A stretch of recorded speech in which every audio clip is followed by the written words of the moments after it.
sapa mga kagima to. Yan o. Yan. Ito yung hose namin o. Dito dumaan sa kanal. Yan. Yan. Yan. Yung kagima to. Mahina kasi medyo mainit eh. Kabo sa tubig.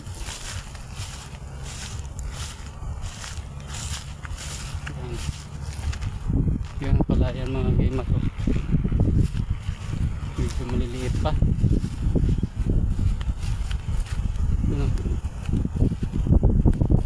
Yan. Dito.